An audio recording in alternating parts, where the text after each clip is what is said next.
Le Togo, dans une nouvelle structuration politique imposée par une nouvelle constitution, c'est la 5e République qui opte pour un régime parlementaire.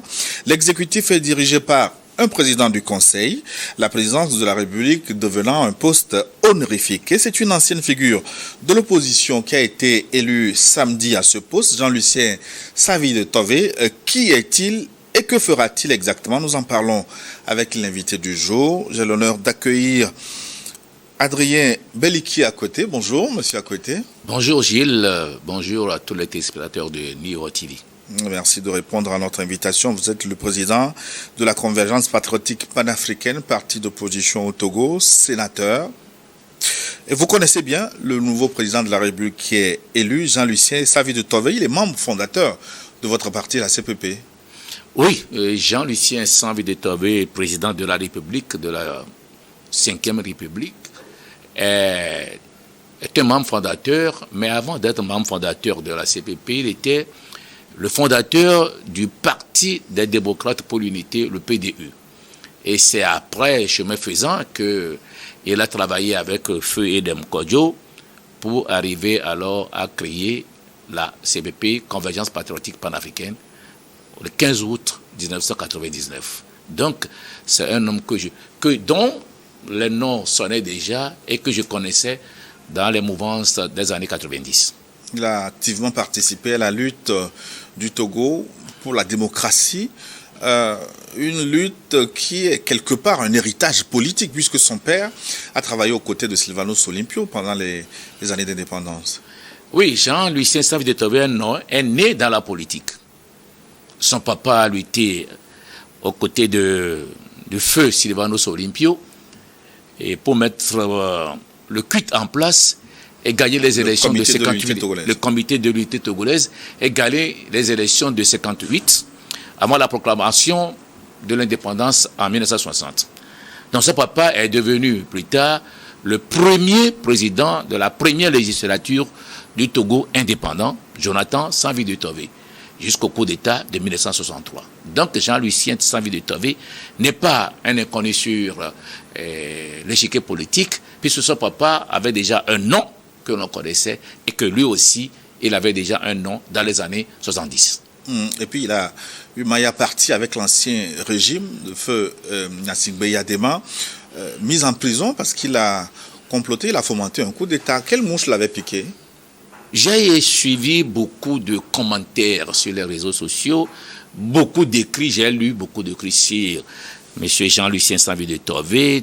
Certains l'ont même traité de faux opposant, certains même l'ont traité de quelqu'un qui est au bord du précipice. Je dirais que c'est un peu indécent sur le chiquier politique togolais, parce que ce monsieur que nous connaissons a été quelqu'un qui, déjà sur le terrain, contre le régime, le parti unique dans les années 70, a participé à un coup d'État et il a été arrêté. Il a été arrêté, il a été jugé, il a passé plusieurs années en prison. Donc, dire que c'est un faux opposant, je pense que nous devons mesurer maintenant le langage sur le terrain politique parce que on ne peut pas traiter quelqu'un de faux opposant.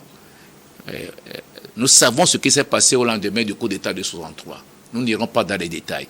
Donc, soyons un peu humbles pour reconnaître certaines valeurs qui ont travaillé dans les moments les plus difficiles pour l'émancipation du peuple togolais. Mais au fil des années, est-ce qu'il n'a pas mis trop d'eau dans son vin?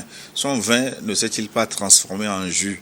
Vous savez, nous sommes nés et quand on était dans l'adolescence, on est toujours fougueux. Quand on était dans la jeunesse, on est toujours fougueux. Mais quand on prend de l'âge, on devient un peu plus sage. On ne peut pas dire que nous n'aurons pas plus de 80 ans plus tard. C'est ce que nous souhaitons à tout le monde. On ne peut pas dire que nous n'allons pas vieillir. Non plus, puisque nous vieillissons déjà.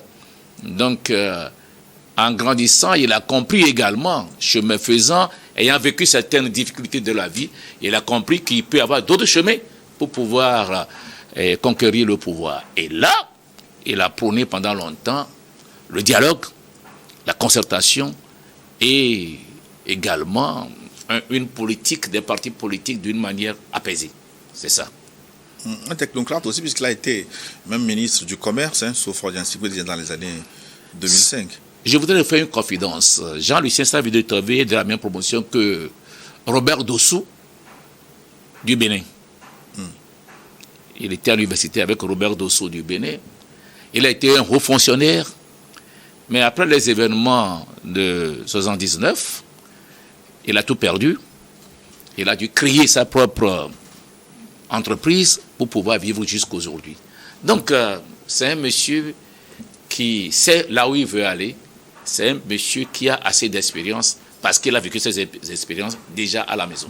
Donc, pour vous, il mérite complètement ce poste de président de la République. Je ne sais pas comment son choix a été fait.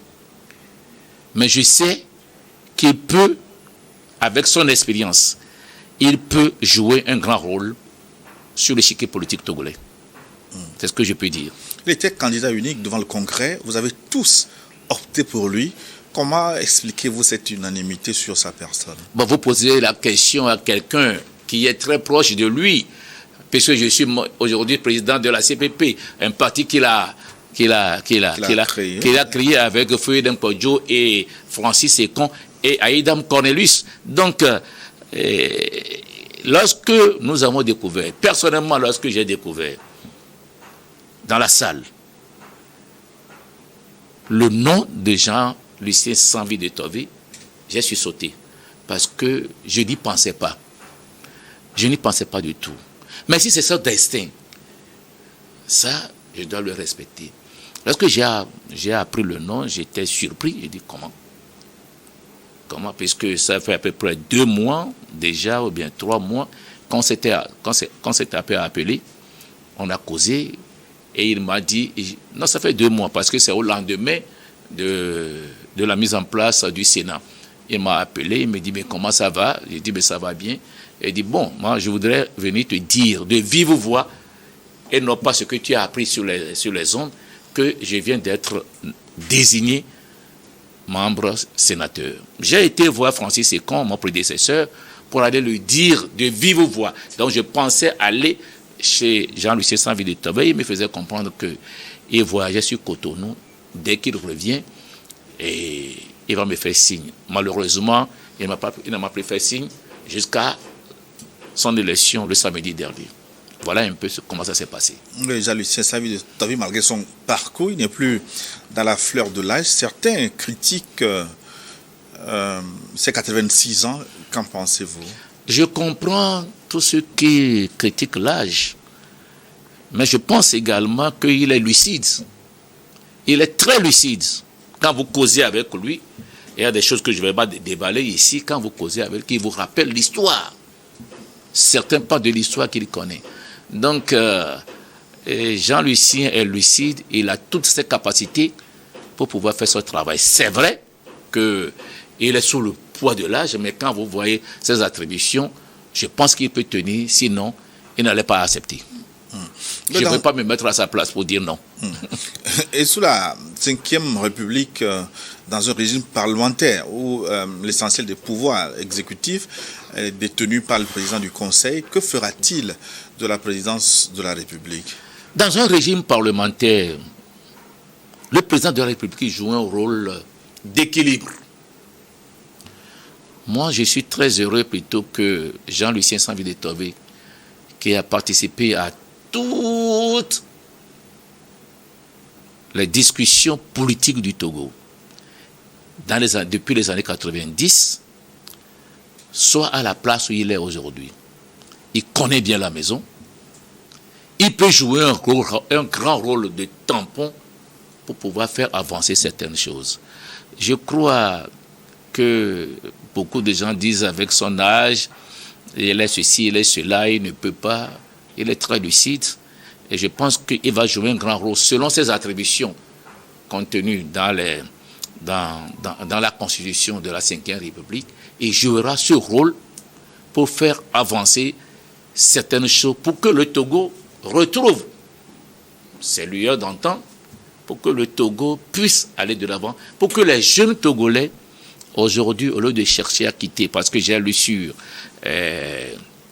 une plateforme qu'il y a 2300 quelque chose pour les visas, loterie visa, pour que ces jeunes aient confiance à leur pays, restent dans leur pays et apporter leur contribution pour le développement et leur propre épanouissement. Est-ce que vous allez travailler avec lui, vous de l'opposition, parce qu'il est issu justement de vos rangs? Est-ce que vous allez aider Jean-Lucien Savy de Tové à réussir sa mission, ou comme certains ont commencé par le faire déjà, le flécher? Ne commettons pas l'erreur de flécher seulement Jean-Lucien Savy de Tové.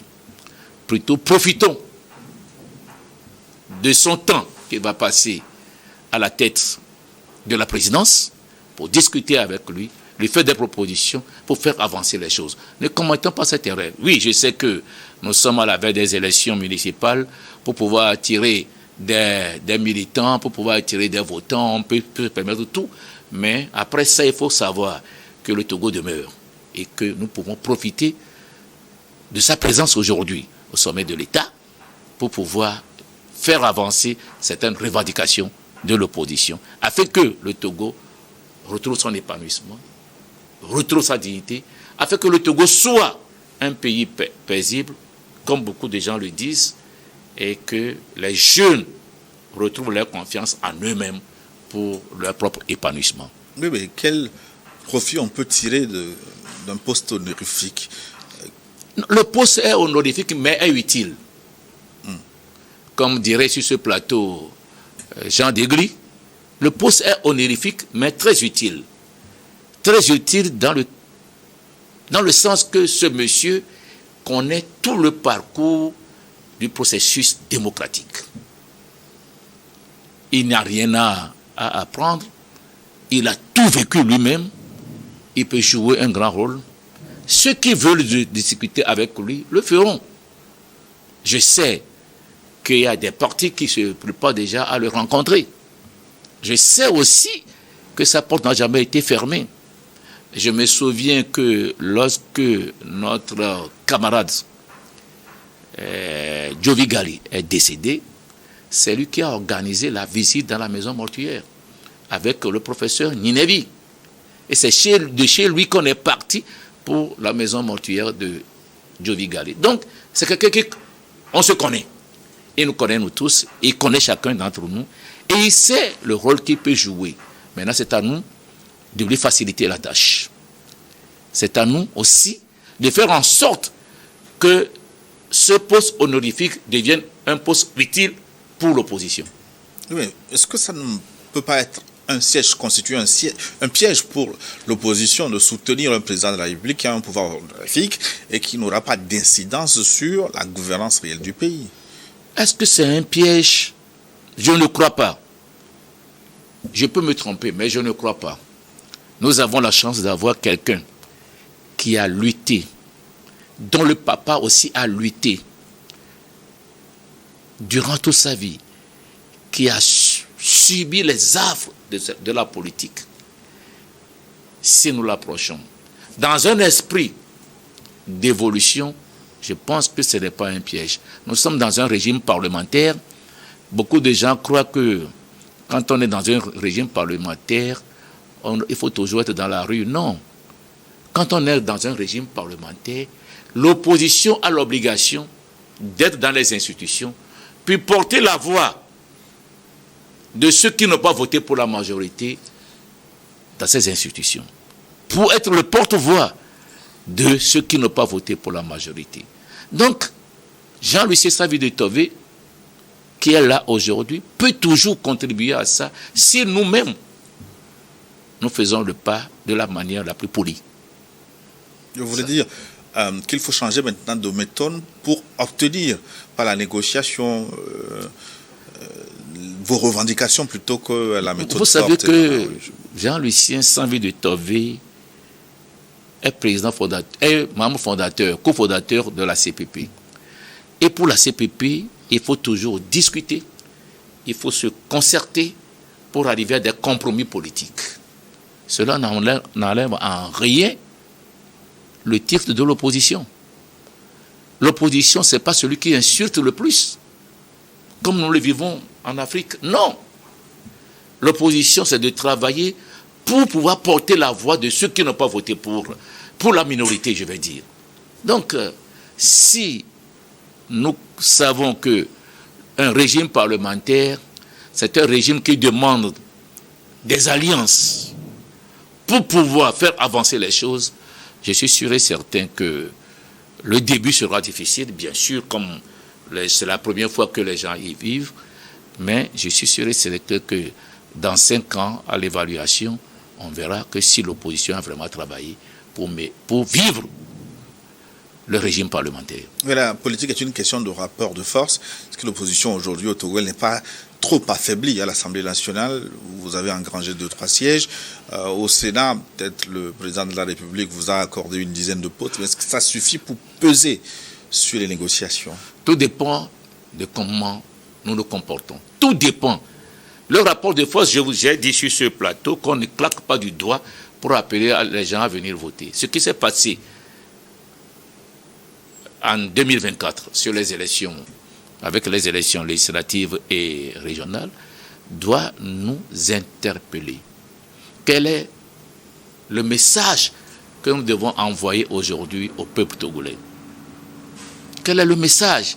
Parce que quand vous suivez tout aujourd'hui, vous allez constater que pour le peuple, c'est manger 3 fois par jour, c'est bien se soigner, que les enfants aillent bien à l'école. À partir de cet instant, nous devons changer de discours. Nous devons changer de discours et de vision envers ce peuple-là. Et ce peuple va se remobiliser facilement. De façon globale, l'opposition face à la 5e République, est-ce que vous n'avez pas de nouveau raté le coche? Est-ce qu'il ne s'est pas posé une fois de plus un problème de positionnement, ce qu'il faut faire face à la situation? Je pense que, comme tout homme, la 5e République a surpris tout le monde. Et tout homme qui est surpris se cherche d'abord. C'est ce qui se passe. Ça va se tasser après. C'est ce qui se passe. Maintenant, c'est à nous de réfléchir. C'est à nous de réfléchir, d'avoir une nouvelle méthode de l'opposition pour pouvoir renverser les choses. Pourquoi? Parce que, selon la nouvelle constitution, il n'y a pas un homme qui sera élu au suffrage universel comme président de la République. Il tirera sa légitimité de l'Assemblée nationale. À partir de cet instant, le pouvoir est revenu au Parlement. C'est à nous alors de nous battre pour que les prochaines élections législatives soient un moyen de renverser le rapport de force en notre faveur. Et c'est à nous de commencer dès à présent. Nous nous mangeons les nez actuellement parce que chacun voulait avoir un certain nombre de conseillers municipaux. C'est vrai, mais il faut qu'on repense l'opposition dans sa lutte pour pouvoir renverser les choses. Si tout se passe très bien, Marine Le Pen l'a démontré en France, quand elle a pris le parti et qu'elle a changé de cap. Aujourd'hui, elle est le premier parti à l'Assemblée nationale. Donc nous pouvons aussi, au Togo, réfléchir sur tout ça et faire en sorte que, au lieu que ça soit un handicap pour nous, que ce soit plutôt un atout pour l'opposition. Oui, mais pour le moment, vous paraissez divisé devant la situation. Oui, je le reconnais. Certains qui collaborent, je ne veux pas parler de collaboration, qui participent activement à cette 5e République, mais il y a d'autres qui sont dans la rue, qui contestent le peuple. Oui. Non, c'est pourquoi je vous dis c'est une surprise d'abord. Oui. Maintenant, petit à petit, ça va rentrer dans l'ordre. Deuxième chose, on n'est pas obligé de s'entendre tout le monde. Non. Mais ceux qui veulent s'entendre vont s'entendre.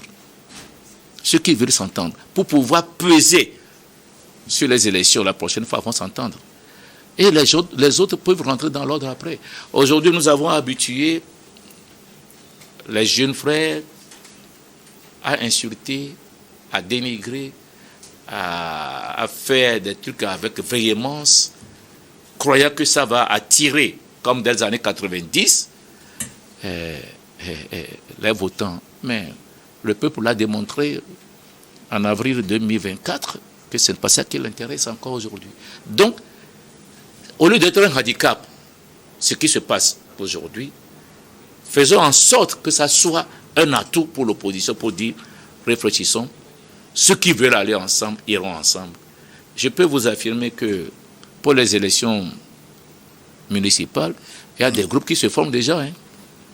Ah oui, il y a des alliances qui se forment déjà. Oui, mais justement pour le groupe qui est dans la rue, qui rejette la Ve République, qu'il qualifie de mascarade, quelle sera leur attitude face à ces élections municipales qui sont prévues pour juillet? Mais lorsque vous écoutez certains partis de ces groupes, ils se préparent pour les élections municipales.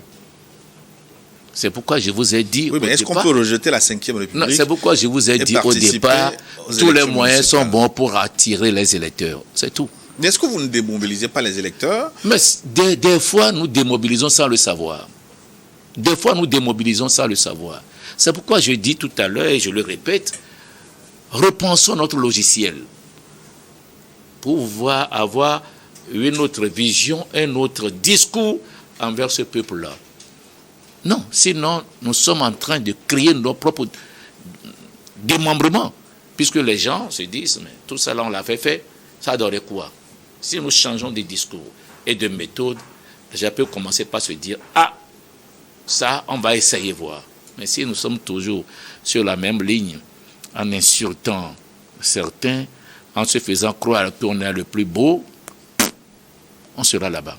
C'est ça la réalité. Ça veut dire que la CPP est déjà dans le starting block pour les élections municipales de juillet. Ce n'est pas l'affaire de starting block. La CPP participera aux élections municipales prochainement. Vous avez déjà raté plusieurs élections. Vous revenez cette fois-ci dans un contexte extrêmement difficile. Est-ce que... Nous avons participé à beaucoup d'élections, peut-être pas à des élections présidentielles. D'ailleurs, lorsqu'on mettait en place le cadre permanent de concertation, la CNAP, je me souviens très bien que les critères... C'est un cadre de concertation. Les critères pour pouvoir participer à des réunions de ce cadre, c'est que c'est tout parti politique qui a participé à une des 3 dernières élections. Si on n'était pas sur le terrain, on ne serait pas dans ce cas. Donc, nous participons à des élections, peut-être que nous n'avons pas de résultats pour moi pour le moment. C'est ça qui fait croire qu'on n'est pas sur le terrain. On est sur le terrain. Nous avons été traités de tous les noms d'oiseaux, mais je suis heureux de comprendre aujourd'hui que tous ceux qui nous ont traités de tous les noms d'oiseaux parlent aujourd'hui de vivre ensemble. Je n'irai pas jusqu'à parler du grand pardon. Donc, tout vient au moment où ça doit venir, c'est clair. C'est comme ça. Tout vient au moment où ça doit venir. Donc, vous pensez que maintenant, c'est l'heure que le message de la CPP puisse passer au sein de la population? Je ne voudrais pas dire que c'est maintenant parce que c'est un ami de la CPP qui a été élu samedi dernier. Non. C'est une pédagogie et que les gens commencent par comprendre que si on l'avait fait, il y en a le disent en aparté, il y en a qui critiquent mais qui le disent en aparté. Si on l'avait fait en ce temps, on ne serait pas là aujourd'hui. C'est-à-dire que vous profiterez de cette élection, de Savi de Tové, comme fondateur de la CPP, pour tirer un peu le droit de votre côté? Non. Monsieur Jean-Lucien Savi de Tové, ce n'est pas la CPP qui l'a proposé. Quand nous nous référons aux articles de la Constitution, il est dit clairement que celui-là doit être du groupe parlementaire à l'Assemblée nationale. Nous n'avons aucun groupe parlementaire à l'Assemblée nationale. Donc, c'est pourquoi je vous disais tout à l'heure que dans la salle, lorsque son nom a été prononcé, j'ai été surpris. Parce que nous n'avons pas jamais discuté. Pour conclure cette émission, cet entretien, est-ce que vous pensez que le tandem président de la République, président du Conseil, va fonctionner avec les 2 personnages qui incarnent ces 2 rôles, Jean-Lucien Savi de Tové d'un côté et Faure Eswatini Gnassingbé de l'autre? Chaque personnage a ses attributions. Le président de la République a ses attributions. Le président du Conseil a ses attributions. Je ne crois pas qu'il y aurait des difficultés entre eux. Et il est dit dans la même Constitution que au moins 2 fois par an, que le président de la République reçoive le président du Conseil. Le président du Conseil. Et je pense que s'il y a des difficultés, ils trouveront des moyens de se parler et de trouver des solutions. Donc, je ne vois pas qu'il y aurait des difficultés. Dans aucun pays où il y a le régime parlementaire, on n'a jamais vu un président de la République qui est président du Conseil ou bien un Premier ministre avoir des difficultés.